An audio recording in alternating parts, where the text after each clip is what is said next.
সবাইকে স্বাগত জানাচ্ছি গ্লোবাল ভিউজে। আপনাদের সঙ্গে আছি আমি সুস্মিতা দাস। আজ জানাবো আন্তর্জাতিক গণমাধ্যমে আলোচিত সংবাদ ও বিশ্লেষণ।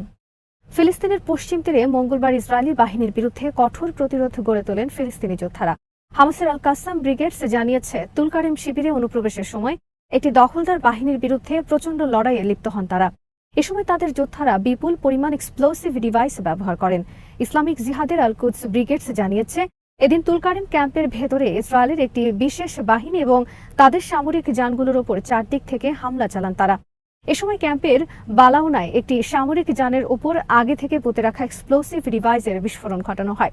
বিস্ফোরকটি সামরিক যানে সরাসরি আঘাত হানে। তাছাড়া ক্যাম্পের বিভিন্ন স্থানে জায়নবাদী বাহিনীর সঙ্গে প্রচণ্ড যুদ্ধ হয় তাদের।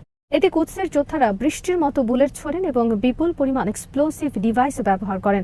ক্যাম্পের ঘানেম এলাকায় একটি জায়নবাদী পদাতিক বাহিনীর উপর হামলা চালানো হলে কয়েকজন সেনা কর্মকর্তা গুরুতর আহত হন বলে জানায় আল কুদস।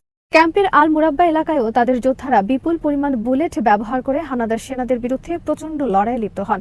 এতেও জায়নবাদীদের মধ্যে হতাহতের ঘটনা ঘটে বলে গোষ্ঠীটির তরফে জানানো হয়।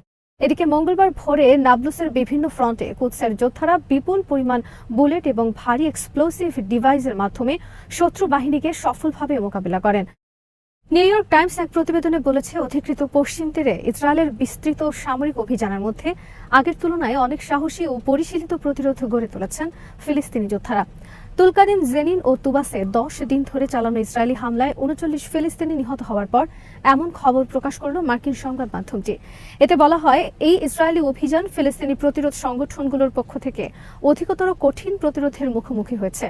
প্রতিবেদনে তেল আবিবে বোমা হামলা, তারকুমিয়া চেকপয়েন্টের পাশে শুটিং ও কারামে সীমান্ত ক্রসিংয়ে শুটিং অপারেশনের কথা উল্লেখ করা হয়। এই অভিযানগুলোর মধ্যে তেল আবিবে বোমা হামলার দায় স্বীকার করেছে হামাস ও ইসলামিক জিহাদ। তারকুমিয়া অভিযানে নিহত হন 3 ইসরায়েলি পুলিশ কর্মকর্তা এবং কারামে ক্রসিংয়ে নিহত হন 3 ইসরায়েলি নিরাপত্তা কর্মকর্তা। বিশ্লেষকদের বরাতে পত্রিকাটি বলেছে, পশ্চিম তীরে সাম্প্রতিক এই অভিযানে বহু বছরের মধ্যে সবচেয়ে কঠিন পরিস্থিতির মুখে পড়েছে ইসরায়েল। এতে বলা হয়, প্রতিরোধ হামলার ধরনে স্পষ্ট হয়েছে, কঠোর ইসরায়েলি নিয়ন্ত্রণ চেষ্টার মধ্যেও ফিলিস্তিনি যোদ্ধারা নতুন প্রযুক্তি, লজিস্টিক এবং সাংগঠনিক সক্ষমতা উল্লেখযোগ্যভাবে বাড়াতে সক্ষম হয়েছেন। লেবাননের প্রতিরোধ আন্দোলন হিজবুল্লাহ মঙ্গলবার উত্তর ইসরায়েলের বিভিন্ন সামরিক স্থাপনায় সিরিজ হামলা চালিয়েছে। এর একটি হামলা ছিল ইসরায়েলের প্রায় 20 কিলোমিটার গভীরে। সংগঠনের তরফে বলা হয়, এদিন বিকাল 4টার দিকে চালানো তাদের আর্টিলারি হামলা রুয়েইসাত আল আলম সাইটে সরাসরি আঘাত হানে। এরপর তাদের যোদ্ধারা কয়েক ডজন কাতিউষা রকেটের মাধ্যমে নেভেজিভের 411তম ব্যাটালিয়নের আর্টিলারি অবস্থান এবং মাউন্ট নেরিয়া ঘাঁটিতে গোলানি ব্রিগেডের কমান্ড পোস্টে আঘাত হানেন। সন্ধ্যা 6টার দিকে তাদের আর্টিলারি শেলে সরাসরি আক্রান্ত হয় আল আব্বাসিয়া সাইট এবং রাহিব সাইটের ইসরায়েলি সেনা অবস্থান। হিজবুল্লাহর তরফে জানানো হয়, মঙ্গলবার তাদের কয়েক ঝাঁক অ্যাটাক ড্রোন ইসরায়েলের নর্দার্ন কোরের হেডকোয়ার্টার, গ্যালিলি ডিভিশনের রিজার্ভ ঘাঁটি এবং আমাইদের লজিস্টিক ওয়ারহাউসগুলোতে আঘাত হানে। নর্দার্ন কোরের এই হেডকোয়ার্টার সীমান্ত থেকে প্রায় 20 কিলোমিটার গভীরে অবস্থিত।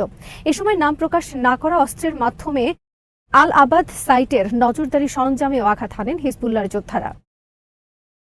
ফিলিস্তিনি প্রতিরোধ আন্দোলনের 2 মিশরীয় তরুণ সমর্থক সীমান্তের কয়েকটি এলাকায় ইহুদিবাদ বিরোধী অভিযান চালিয়েছে। মঙ্গলবার গাজা আল আন চ্যানেলের খবরে বলা হয়, ইসরায়েলের সঙ্গে মিশর সীমান্তের কয়েকটি এলাকায় ওই 2 মিশরীয় তরুণের অভিযানে বেশ কয়েকজন ইসরায়েলি সেনা নিহত এবং বেশ কয়েকজন আহত হন।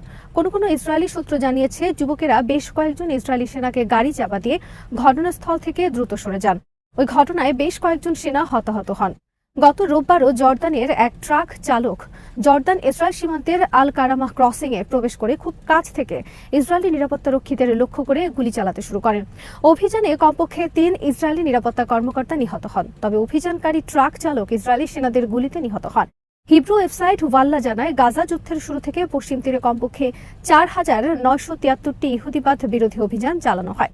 এসব অভিযানে অন্তত 12 ইসরায়েলি সেনা ও 3 পুলিশ সহ 38 জন ইহুদিবাদী নিহত এবং 285 জন আহত হন।